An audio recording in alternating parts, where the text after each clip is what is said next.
Hey, welcome to the Follow Through. I'm Pastor Fred. We are going through the book of Revelation, so share this with somebody. Hit that subscribe button. We're living for God. We're listening to Him. We're looking at this, these various parts of Revelation. We want to get through the whole book. Today we're going to be in chapter 1, 17 to 20. We're going to finish out chapter 1. And the big question, right, that I want you to ask is, what would happen? And what would you do? What would be going on in your heart, in your mind, if you were to come face to face with Jesus, I mean physically. Now we know He's with us, but what if like in John's case where he sees Him? Here's what John does in verse 17. It says, when I saw Him, I fell at His feet as though dead.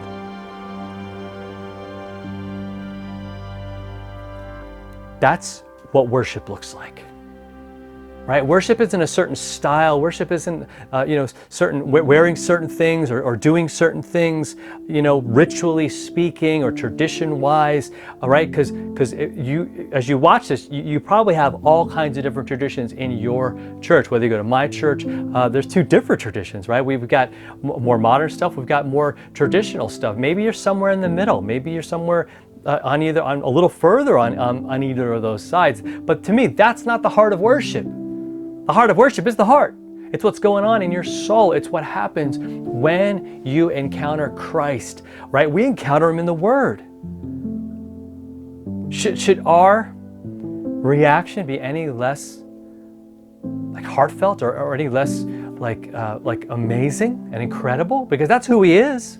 And He literally does come to us. He literally is with us. He's promised to never leave us or forsake us. Now, we might not fall at our feet as dead, but is there that sense of awe, that sense of, whoa, who is He?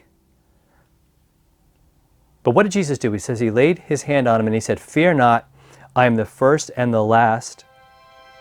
And He goes through all of these things. And I want to just read a little bit part of this in verse 18. He says, I'm the living one. I died, behold, I am alive forever. I have the keys of death and Hades. You want to talk about having the key to all things, because a lot of times we're walking around and we don't feel like we do. And yet we don't always give Jesus the respect that is due Him. We don't always have that awe, that whoa, that sense of if He is the maker and creator of all things, who loves us, who died and rose for us. I want us to today, I want us to revisit that. I want us to maybe have that become a renewed sense of who we are, a renewed part and response to Him. When we go to church, when we're home and reading our scriptures, when we're talking to people, that we would have this sense of, whoa, God is incredible. This is all that Jesus is and what He has done. He's got the keys really to death and Hades. Imagine that.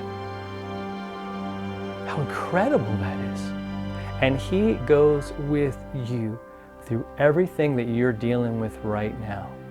Every struggle, every hardship, right? All the bad news that maybe you got. He's the one that's with you. And He says, fear not. Notice He doesn't say, well, that John shouldn't react that way. That's a good response. But what does God do? He lifts us up. And He says, I want you to know more than anything that this isn't a cowering type of fear. This isn't a run away from me kind of fear. This is more reverence and awe, respect, admiration, right? Glory, praise, honor, whatever you want to call it. That's to be the response. To remember who I am and who He is.